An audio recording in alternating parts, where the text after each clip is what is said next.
তৃণমূলের বিদ্রোহী ২০ জন সাংসদের পদ খারিজের দাবি অভিষেক বন্দ্যোপাধ্যায়ের নেতৃত্বে লোকসভার স্পিকারের দ্বারস্থ কালীঘাট তৃণমূল। ২০ জন বিদ্রোহী সাংসদের পদ খারিজের আর্জিতে কি সিদ্ধান্ত?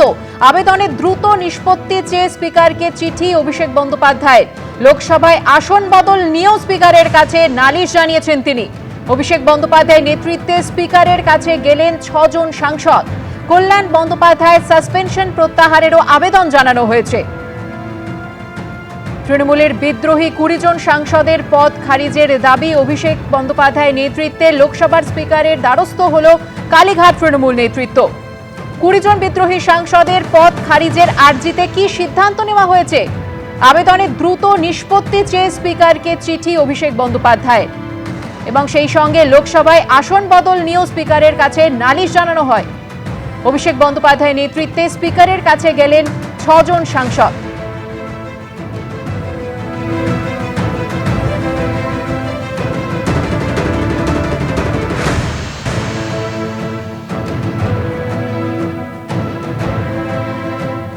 স্পিকারের কাছে গতকাল গেছিলেন তৃণমূল সাংসদ সৌগত রায়ও। তিনি কি বলেন এবং অন্যদিকে তৃণমূলের বিদ্রোহী সাংসদ এনসিপিআই সাংসদ শতাব্দী রায়ের কি প্রতিক্রিয়া দেখুন।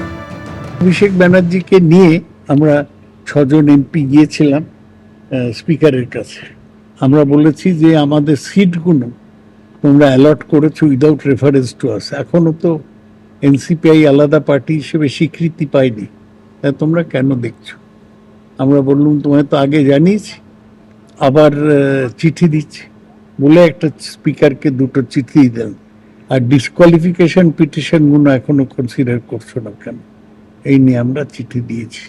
আপনারা কি চাইছেন? দ্রুত স্পিকার সিদ্ধান্ত নিন, ডিসকোয়ালিফিকেশন অন 20 যারা দ্রুত শিক্ষা নিক এবং আমাদের পুরনো সিটগুলো ফেরত দিক। একদম নিয়মের মধ্যেই রয়েছে এবং যে কারণে আমরা একটা অন্য এনসিপিআই এর সঙ্গে রয়েছি এবং নিয়ম মেনেই করা হয়েছে। আমার মনে হয় না যে নিয়মের বাইরে কিছু হয়েছে। নিয়মের বাইরে হলে ওরাও লড়ুক, আমরাও করব যে নিয়মে করেছি কি না, ওরা নিয়মের বাইরে প্রমাণ করুক। ইলেকশন কমিশনের কাছ থেকে একটা কাগজ আসবে সেটার জন্য এবং সেটা স্পিকার আলটিমেটলি তো ফাইনাল স্পিকার করবে ডিসিশনটা, সেটার জন্য বোধহয় ওয়েট করছে এবং সেটা হয়েও যাবে খুব শিগগিরই।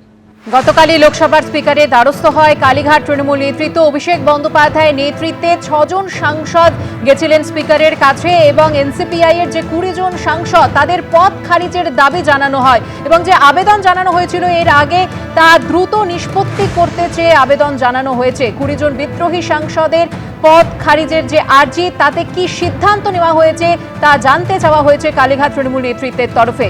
তারপর আজ যে ছবি দেখা যাচ্ছে, এনডিএর বৈঠক হচ্ছে দিল্লিতে। সকাল ৯:৩০ থেকে যে বৈঠক শুরু হয়েছে, এনসিপিআই এর সাংসদরা সেখানে যোগ দিয়েছেন এবং প্রধানমন্ত্রীর সঙ্গে একই সারিতে বসেছেন কাকলি ঘোষ দস্তিদার। এবিপি আনন্দ, এগিয়ে থাকে, এগিয়ে রাখে।